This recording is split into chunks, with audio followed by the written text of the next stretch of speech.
गुजरात और राजस्थान वैसे तो सटे हुए इलाके हैं, सटे हुए राज्य हैं, लेकिन यहाँ एक संबंध यानी कि शराब वाला संबंध राजस्थान को इतना बदनाम करता है कि गुजरात में जो भी अवैध शराब बिकती है उसका जिम्मेदार राजस्थान है। प्रतीत भी होता है और साबित भी, यदि हम सिरोही के आबू रोड होते हुए, माउंट आबू से नीचे उतरकर आबू रोड होते हुए अगर गुजरात की सीमा में प्रवेश करते हैं और अगर इन शराब के ठेकों को देखें जिन्हें स्वीकृत तो गोदाम किया गया है लेकिन अवैध रूप से दारू बेची जाती है। छापरी जो चेक पोस्ट हैं, छापरी की जो सीमा आप देख सकते हैं इस वीडियो में, यहाँ यह गोदाम बना हुआ है। यह सिर्फ एक उदाहरण है आज की बात करने के लिए और बताएंगे कि कैसे सिरोही जिला राजस्थान में शराब के माध्यम से रेवेन्यू कलेक्शन के लिए इतना बदनाम किया जा रहा है।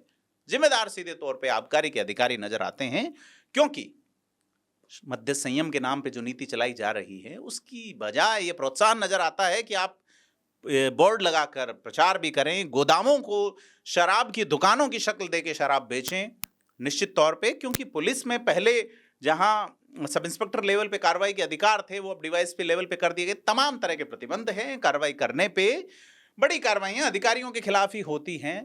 तो इस दुकान के बहाने आज टटोलेंगे कि क्या चल रहा है सिरोही में। वह सिरोही जो कभी प्रसिद्ध रही है अपने इतिहास के लिए, आजकल प्रसिद्ध है या पहले भी देवनगरी के लिए, वो इलाका जो कि दुनिया की सबसे पुरानी तपोस्थली है, वो सिर्फ शराब पीने, शराब बेचने और शराब की अवैध तस्करी का गढ़ बनता जा रहा है।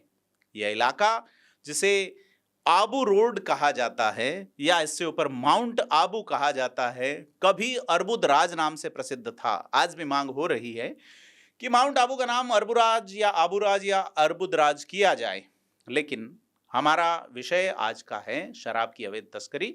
नमस्कार, मैं प्रदीप हूं, आप थिंक 360 देख रहे हैं। मुद्दा बड़ा गंभीर है। सियावा आबू रोड से निकलते हैं तो गांव आता है जहां एक शराब का ठेका है और यहां से 10 किलोमीटर दूर शराब का गोदाम है। आपको जान के हैरत होगी कि आबू रोड का जो गोदाम है, सरकारी गोदाम, वो सियावा से नजदीक पड़ता है शराब का, लेकिन एक निजी गोदाम 10 किलोमीटर दूर गुजरात सीमा पे। तो निश्चित तौर पे गुजरात में जो अवैध तस्करी होती है उसका एक की पॉइंट यह गोदाम नजर आता है। यहाँ नियमों को किस तरह से ताक पे रखा गया है, तमाम चीज़ों पे जिक्र करेंगे, क्योंकि यहाँ बाकायदा बोर्ड लगा के शराब बेची जा रही है। सियावा अगर देखें तो 5,500 की कुल आबादी है, जहाँ 1800 के आसपास 10 साल से कम उम्र वाले बच्चे हैं। वयस्क पुरुष जो हैं जिन पे आरोप लगता है कि शराब पीते हैं पुरुष वयस्क, तो इतने ही हैं, 17 से 18 सा लोग।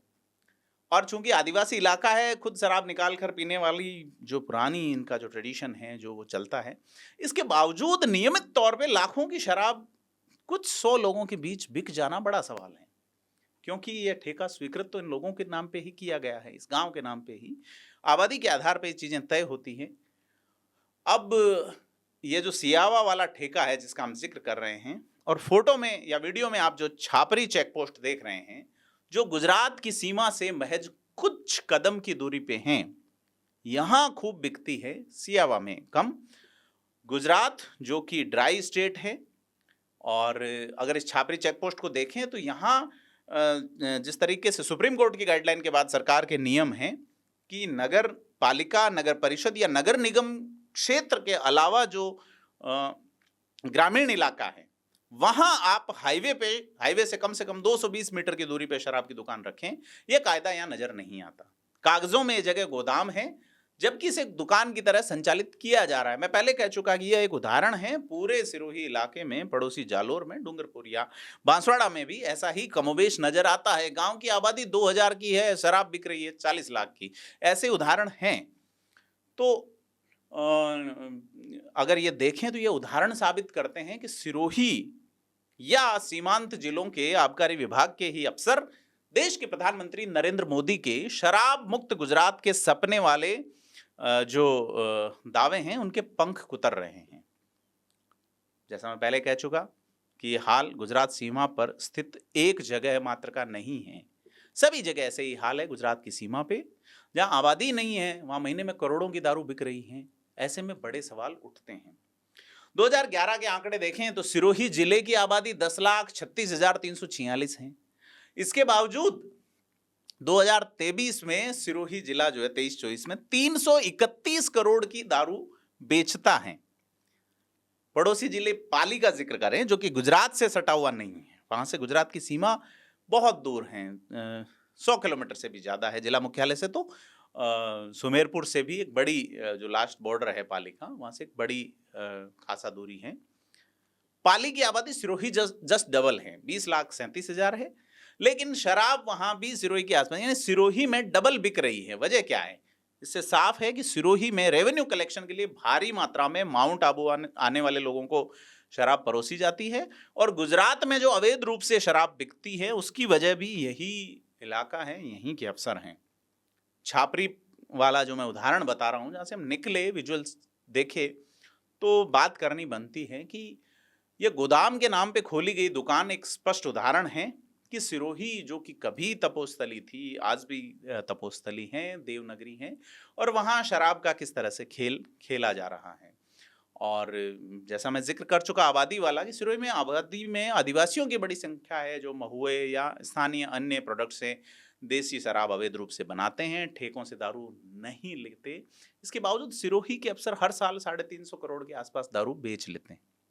अब देखो आप, सिरोही जो है वो राजस्थान का जो क्षेत्रफल है या राजस्थान की जो आबादी है उसका सिर्फ 1.5% हिस्सा है, और शराब बिक्री की बात करें तो ये राजस्थान में जो शराब बिकती है उसका 3% शराब खपत करता है, यानी 2 गुनी पी जाता है। औसत राजस्थान जितनी पीता है उसकी डबल। अब भले ही राजस्थान की जो सरकार है, चाहे वो अशोक गहलोत की रही हो, वसुंधरा राजे की रही हो, उससे पहले रही हो, या मौजूदा भजनलाल सरकार है, वो प्रदेश में शराब बेचने की नीति को मध्य संयम नीति कहती है। लेकिन आपको जान के हैरत होगी कि प्रदेश में आज भी औसत रूप से प्रति व्यक्ति शराब की खपत 1600 1650 रुपए औसत हैं। अब ये औसत बच्चों, बूढ़ों, बीमारों और महिलाओं को भी मिला के हैं। परंतु अगर आप सिरोही आते हैं, उनके आंकड़ों पे आते हैं, तो आप और चौंकेंगे कि यहाँ प्रति व्यक्ति शराब की खपत सालाना 3300-3400 रुपए, यानी डबल पहुंच जाती है। 1956 के 1 नवंबर तक गुजरात, जो कि बॉम्बे प्रेसिडेंसी का हिस्सा था, उसी इलाके में ये आबू रोड आया करता था। और अब जो ये इलाका है जिसकी हम बात कर रहे हैं, वो अब शराब की सप्लाई करके सुरा के शौकीन गुजरातियों के हलक तर करता है और राजस्थान के सरकारी अफसरों की जेबें तर। तो अब गुजरात में जो सरकारी शराब तक सप्लाई हो रही, पहले अवैध आ रही थी चंडीगढ़, पंजाब, हरियाणा से, अब बड़ी चीज ये है कि ये जो सीमांत जिले जो भूमिका निभाते हैं, इसमें 8 बजे बाद बेचने के कायदे तो छोड़ ही दीजिए। हाईवे पर ग्रामीण इलाकों में शराब का खुला विज्ञापन चल रहा है, दूरी वाले नियम भी कहीं हैं, और इस दुकान को जिसे गोदाम डिक्लेयर किया गया है, एक बड़ा उदाहरण है। आपको एक और चीज बता दूं, इसी छापरी में यहाँ 3 बार संचालित थे। बार से जो रेवेन्यू है वो ज़्यादा आती है, वहीं बैठ के पीने का नियम है। ऐसे में जब उनको दूरी वाला उदाहरण बताते हुए बार यहाँ से हटा दिए गए, लेकिन अवैध रूप से ठेका संचालित हैं, बड़ी चीज है। तो यह जो स्थिति है, यह सीधे तौर पे आंकड़ों के माध्यम से, तस्वीरों, वीडियो और हालातों के माध्यम से सरकार के सामने है।